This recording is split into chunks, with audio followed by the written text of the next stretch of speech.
Namaskar. Hello students.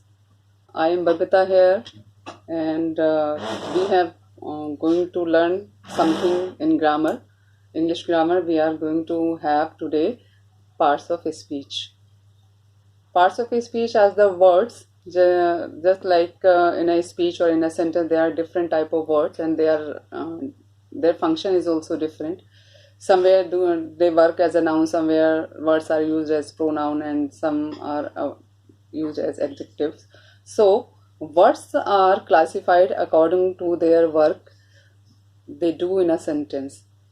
So whatever the work they do in a sentence is called its function, and part of a speech it tells us about the function of those words. And there are the 8 parts of a speech, that is noun, pronoun, verb, adverb, adjective, preposition, uh, conjunction, interjection. These things we are having in parts of speech. We will start from noun. Let's see. First, we will talk about noun. Noun is the name of a person, place, or thing, as we all know. Things means all the objects that we can see, we can talk about them. For example the sun rises in the east. हम बात कर रहे हैं कि सूरज जो है पूरब में निकलता है, उगता है. और यहाँ जो हमारा सब्जेक्ट है द सन वो नाउन है. ईस्ट भी हमारा जो है वो नाउन है. सेकेंड सेंटेंस है हर वर्चू वन हर ऑनर. उसकी योग्यताओं ने उसको सम्मान दिलाया है, तो उसकी हर वर्चू उसकी योग्यताएं, वो यहाँ पर भी ये हमारा नाउन है. ऑनर जो है हमारा एब्स्ट्रैक्ट नाउन है. अब हम बात करते हैं प्रोनाउन की. Pronoun is a word which is use in place of a noun. कि नाउन की जगह जिस वर्ड को यूज किया जाता है वो प्रोनाउन कहलाता है, सर्वनाम कहलाता है. For example as Raman is ill he will not come to school. जैसे कि रमन बीमार है, वो स्कूल नहीं आएगा. यहाँ जो रमन है वो नाउन है. यहाँ नेक्स्ट जो सेंटेंस है, जो नेक्स्ट क्लॉज है, उसमें हम रमन की ही बात कर रहे हैं आगे भी. He will not come to school. तो ही जो वर्ड है, ही वर्ड प्रोनाउन है, उसको हमने रमन की जगह पर यूज किया है, क्योंकि रमन एक बॉय है और बॉय के लिए हम प्रोनाउन में ही वर्ड यूज करते हैं. तो as Raman is ill, comma लगाया हमने उसको. 2 सेपरेट सेंटेंसेस हैं, उनको जोड़ा है हमने यहाँ पर. और as Raman is ill he will not come to school, ये सेंटेंस हमको बता रहा है कि जो ये ही वर्ड है वो रमन को ही बता रहा है कि रमन जो है वो स्कूल नहीं आएगा. Next sentence see when the tiger saw the man it sprang upon him. Tiger ने जब आदमी को देखा तो वो इसके ऊपर कूदा. यहाँ टाइगर नाउन है और टाइगर, अगले सेंटेंस में भी हम टाइगर की ही बात कर रहे हैं, तो उसके लिए हमने बजाय टाइगर दोबारा लिखने के हमने इट वर्ड का प्रयोग किया. इट जो है वो टाइगर को यहाँ रेफर कर रहा है कि आदमी को देखने के बाद शेर जो है वो इसके ऊपर कूदा. तो हम किसी भी सेंटेंस में जो वर्ड्स यूज करते हैं तो वो नाउन का और प्रोनाउन का भी काम कर रहे होते हैं. नाउन और प्रोनाउन भी हम जो सेंटेंसेस में यूज करते हैं. नेक्स्ट हम देखेंगे जो थर्ड है उसका adjective. Adjective is a word use to qualify, ये जो है something of a noun. The adjective is a word used to qualify, that is to more elaborate, or to can say we can say that it tells something of or it adds something to the meaning of a noun. कि noun के meaning में कुछ quality add करने के लिए हम जो words का use करते हैं वो adjective कहलाता है हमारा. For example हम देखते हैं यहाँ पर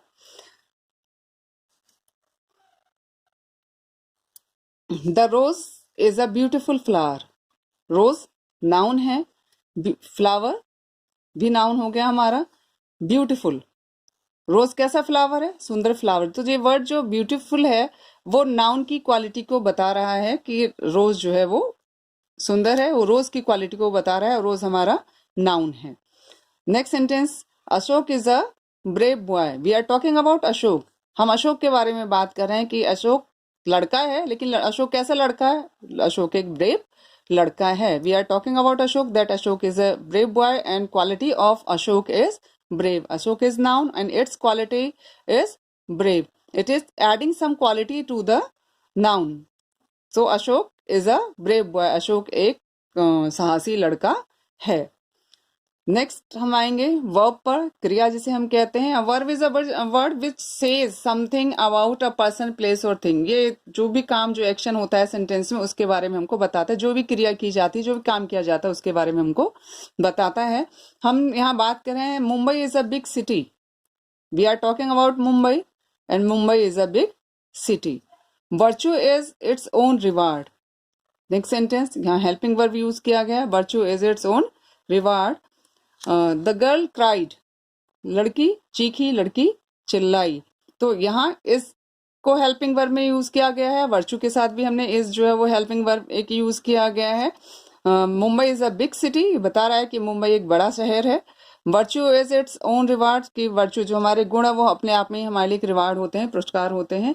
गर्ल क्राइड, लड़की चीखी, लड़की चिल्लाई। ये सेंटेंस अपने आप में तीनों सेंटेंसेस जो है वो अलग अलग अपने आप में कंप्लीट मीनिंग हमको दे रहे हैं। और इसमें हेल्पिंग वर्ब का और मेन वर्ब का यूज किया गया है, वर्ब की सेकंड फॉर्म का यूज किया गया, ये पास्ट टेंस है यहाँ पर।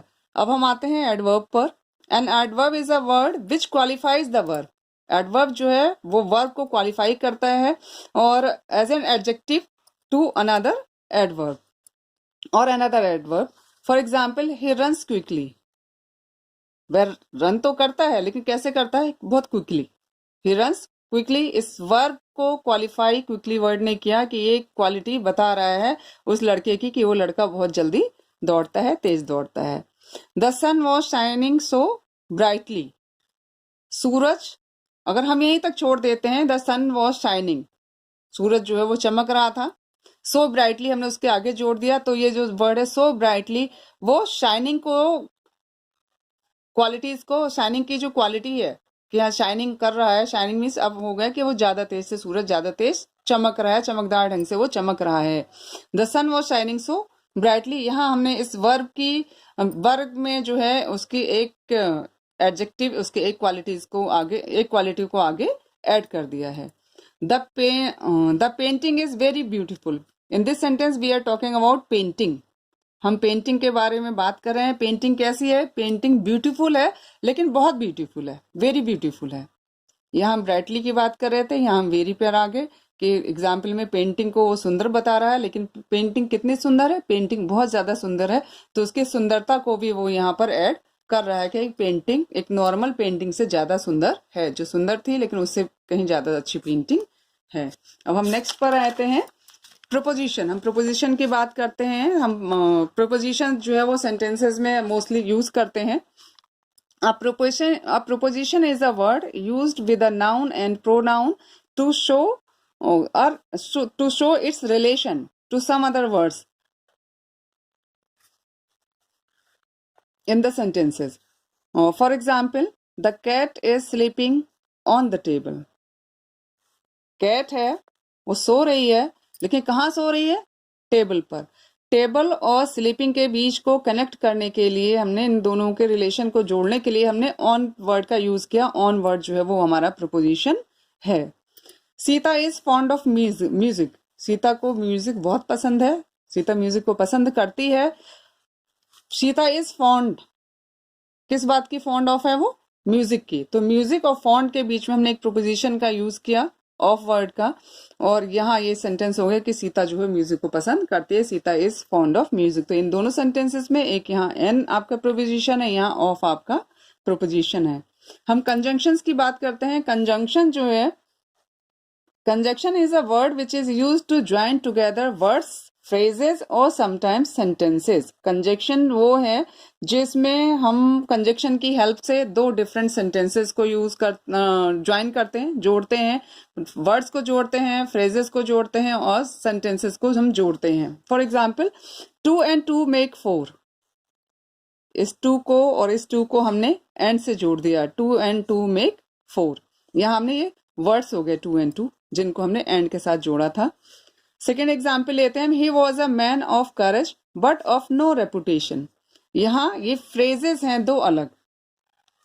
ही was a man of courage but of no reputation, यहाँ तक जो है हमारे पास सब्जेक्ट भी है, हमारे पास यहाँ पर वर्ब भी है। जो नेक्स्ट वाला सेंटेंस है, जो नेक्स्ट वाले कुछ वर्ड्स हैं, ये हमारी फ्रेजेस है, क्योंकि बट से लेकर ऑफ नो रेपुटेशन तक इनका अपना कोई सब्जेक्ट नहीं है और ना ही अपना कोई वर्ब है। तो फ्रेज को भी हमने जो है वो जोड़ा है, वो बट के साथ जोड़ा है, बट के थ्रू ही हमने फ्रेज को जोड़ा है। He was a man of courage but of no reputation. तो यहाँ जो बट वर्ड है वो हमारा कंजंक्शन हुआ। यहाँ ये कंट्रास्ट है दोनों चीजें की, करेज तो है उस आदमी के पास लेकिन उसकी रेपुटेशन नहीं है, तो यहाँ बट का यूज किया है और यहाँ हमने एंड कंजंक्शन का यूज किया है। अब हम बात करते हैं इंटरजेक्शन की। Interjection is an exclamatory word और it is telling something about a sudden feeling, just like for example hurrah we have won the match.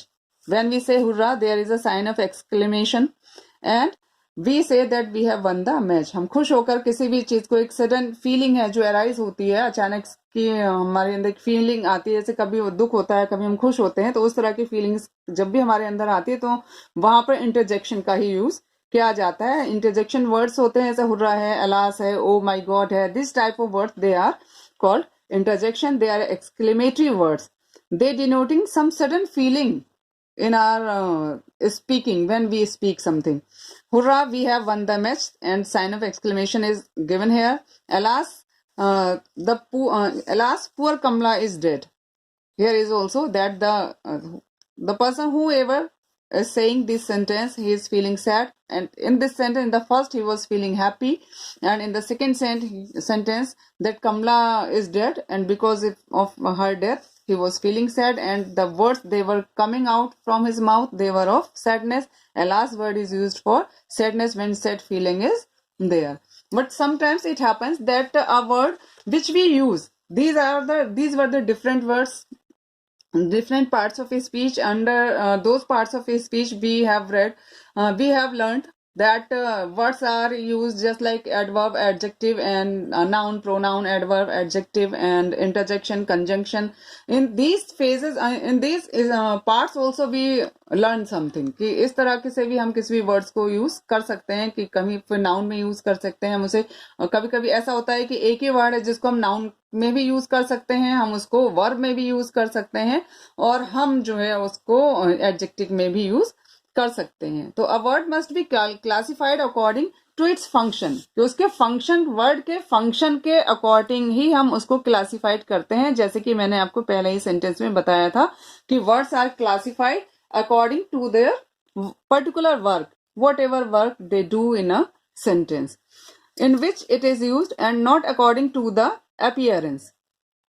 Some word does not always belong to the same parts of speech as it changes its function. जैसे ही कोई भी parts of speech है वो अपने function को change करता है, तो उस वर्ड का जो मीनिंग है वो भी थोड़ा चेंज हो जाता है, उस वर्ड की जगह जो प्लेस होता है वो भी चेंज हो जाता है सेंटेंस में। तो यही चीजें जो है वो क्लासिफिकेशन कहलाती है हमारे, कि हमने वर्ड्स को क्लासिफाई कर दिया। फॉर एग्जाम्पल आप देखते हैं हम लोग, he threw a stone at her, he threw a stone at her, उसने उस पर एक पत्थर फेंका। यहाँ जो स्टोन है उसको हमने नाउन की तरह यूज किया है। सेकेंड सेंटेंस में हम आते हैं, a person do not make stone walls. यहाँ हमने स्टोन को एडजेक्टिव की तरह से यूज किया है, क्योंकि हम वॉल्स की बात कर रहे हैं कि एक आदमी जो है स्टोन्स की वॉल्स नहीं बना सकता। इस वजह से यहाँ हम जो वॉल्स वर्ड है, वॉल्स की क्वालिटी स्टोन है, स्टोनी वॉल्स होता है, जैसे आपके पत्थर की दीवारें। A person do not make stone walls, तो यहाँ वॉल्स जो है वो आपका, यहाँ पर वॉल्स भी नाउन है, लेकिन यहाँ हमने स्टोन जो वर्ड है यहाँ एडजेक्टिव के तौर पे यूज किया, जबकि ऊपर पहले वाले सेंटेंस में यहाँ स्टोन जो था वो नाउन था। लेकिन सेकंड सेंटेंस में स्टोन जो वो एडजेक्टिव है, वो वॉल की क्वालिटी बता रहा है कि दीवार किसकी है, दीवार ईंटों की नहीं है, दीवार जो है वो स्टोन की है। नेक्स्ट सेंटेंस हम आते हैं, स्टोन हिम टू डेथ। यहाँ स्टोन हिम टू डेथ है, यहाँ हमने सब्जेक्ट को ऑमिट किया है, हम किसी को ऑर्डर कर रहे हैं यहाँ पर। ये हमारा सेंटेंस जो इम्परेटिव है जिसमें हम किसी को ऑर्डर कर रहे हैं, स्टोन हिम टू डेथ, मतलब उसको तब तक पत्थर मारो जब तक उसकी डेथ ना हो जाए। शॉर्ट में कह दे स्टोन हिम टू डेथ। ये जो स्टोन वर्ड है यानी हम पत्थर मारने की बात कर रहे हैं किसी पर्सन को, तो ये वर्ब का यहाँ पर काम कर रहा है। अब हमने देखा कि एक ही वर्ड हम उसको अलग अलग जगह पे रखते हैं, अलग अलग जगह में उसका अलग अलग मीनिंग बनता है। कहीं वो नाउन की तरह यूज हम उसे कर रहे हैं, कहीं पर हमने उसे एडजेक्टिव की तरह यूज किया है, कहीं पर हमने उसे वर्ब की तरह यूज किया है। तो एक ही वर्ड को जब हम डिफरेंट प्लेसेस पे रखते हैं, उसका फंक्शन अलग हो जाता है, तो वो वर्ड्स का क्लासिफिकेशन भी अलग हो जाता है। इस सेंटेंस में स्टोन नाउन की तरह काम कर रहा था, नेक्स्ट सेंटेंस में स्टोन जो है हमारा एडजेक्टिव की तरह काम कर रहा था, उससे नेक्स्ट थर्ड सेंटेंस में हम आएंगे यहाँ स्टोन हमारा वर्ब की तरह काम कर रहा था। तो जब हम लैंग्वेज बोलते हैं, पढ़ते हैं या लिखते हैं, तो उसमें भी इसी तरह के वर्ड्स का यूज किया जाता है कि कहीं कोई वर्ड जो है वो नाउन की तरह यूज करते हैं हम, कहीं हम उसका प्रोनाउन एडजेक्टिव की तरह और कहीं हम वर्ब की तरह यूज करते हैं। ये जो है पार्ट्स ऑफ स्पीच है हमारे, जो हम बोलते हैं, जो हम लिखते हैं, हम पढ़ते हैं, जो भी हमारे सेंटेंसेस हैं, उसमें जो डिफरेंट वर्ड्स हम यूज करते हैं, जो डिफरेंट शब्दों का प्रयोग हम करते हैं, चाहे वो संज्ञा हो चाहे सर्वनाम हो, तो उनके प्लेस के अकॉर्डिंग ही उनका फंक्शन होता है। प्लेस के अकॉर्डिंग ही हम उनको ये कहते हैं कि ये नाउन का काम कर रहा है, ये एडजेक्टिव का काम कर रहा है, या ये वर्ब का काम कर रहा है। होप कि आप लोगों की समझ में आया होगा।